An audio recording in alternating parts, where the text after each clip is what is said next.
क्या इंडिया में batting legal है? ये ड्रीम इलेवन जैसी कंपनीज आज आईसीसी के इंटरनेशनल क्रिकेट मैच हो या आईपीएल हो, इनमें हर जगह एडवर्टीजमेंट दिखती नजर आती है। सौरव गांगुली से लेकर के विराट कोहली तक माई 11 सर्कल पे टीम बनाओ, हर दिन एसयूवी जीतो। इस इंडियन टीम के प्लेयर्स हर किसी न किसी दूसरे दिन इन बैटिंग एप्स इन फैंटेसी गेम को प्रमोट करते हुए नजर आते हैं। 2012 में स्टार्ट हुई ये कंपनी जो 2020 में यूनिकॉर्न बन जाती है और $8 बिलियन इसकी वैल्यूएशन हो जाती है। जहां कोविड में सारी कंपनी लॉस कर रही थी, वहीं पे इस कंपनी ने 180 करोड़ का प्रॉफिट बुक किया था। सवाल है कि ये स्कैम है या ये कुछ क्रेजी कर रही है। जी हाँ, मैं बात कर रहा हूँ ड्रीम इलेवन की, जब आप 100 मिलियन एक्टिव यूजर के साथ में इंडिया का मोस्ट सेकंड वैल्यूएबल स्टार्टअप बन चुका। लेकिन कुछ सालों पहले ही इन एप्स को न तो कोई फंडिंग देता था, न ही बैंक लोन देती थी, और न ही ये ऐप पिछले साल तक तो प्ले स्टोर पे भी अवेलेबल था। तो इस कंपनी को इतनी बड़ी सक्सेस कैसे हुई?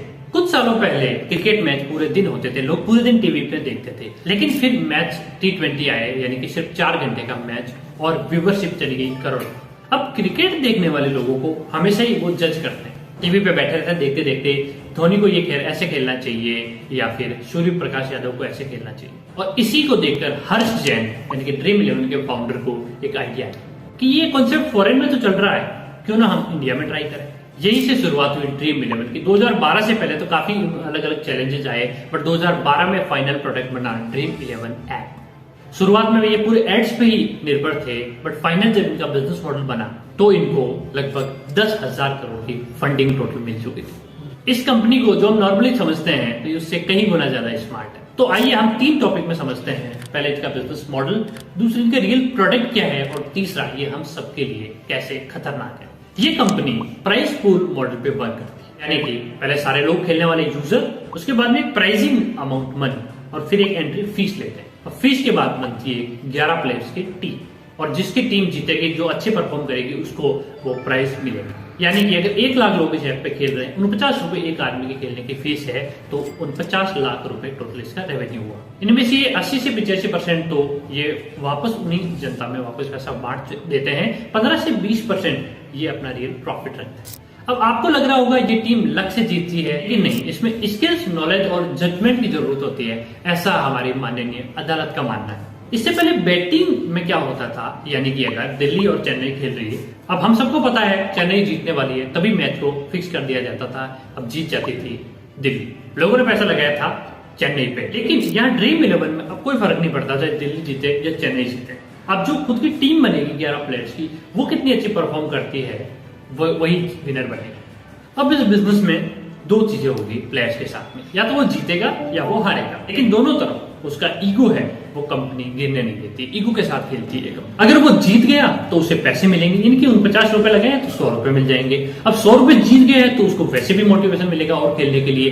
लेकिन अगर वो हार गया 49 रुपए, तो वहां पे उनको बोला जाएगा पहले तो कि आप ऐप का इंटरफेस ही कुछ इस तरह बनाया गया है कि वो जिन भी लोगों को देखता है वो एक ही चीज बोलते हैं, बार बार खेलो और खेलो, चलना जाना टीम बनाना, करोड़ों का मेगा कॉन्टेस्ट है, खेलेगा नहीं। लोग उसका ये मोटिवेशन आता है कि अब आ रहा हूं मैं, अगली बार जीतूंगा, और वो फिर खेलने लगता है।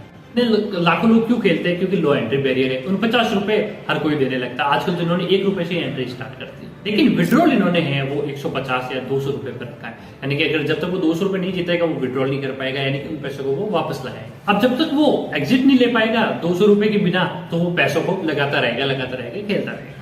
अब आप बोलोगे यार इस पे लिए लोगों को पैसा ही तो कमाने दे रही है, अब इसमें गलत क्या है? गलत ये है कि 49 रुपए से उसने डबल जीती है, यानी कि जीते तो सिर्फ वो 100 रुपए, यानी कि 50 उसके थे, 50 जीते हैं, लेकिन 50 रुपए में जीतने के लिए वो पूरे दिन अपना टाइम वेस्ट कर दिया। वो उसमें इंपॉर्टेंट कुछ काम कर सकता था, आपको नई चीजें सीख सकता था, या उसने इतने 8 से 10 घंटे कहीं और लगाए होते तो वो बहुत कुछ कमा सकता था।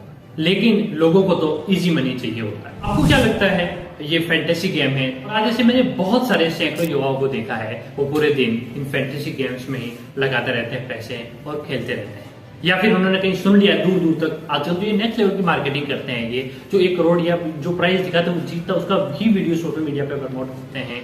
यानी कि किसी बंदे ने, फॉर एग्जाम्पल मैं राजस्थान से हूँ, राजस्थान में 1 करोड़ जीते, मैं बोलूंगा यार राजस्थान में एक बंदा जिसने 1 करोड़ रुपए जीत लिए, तो अब मैं भी जीत जाऊँ।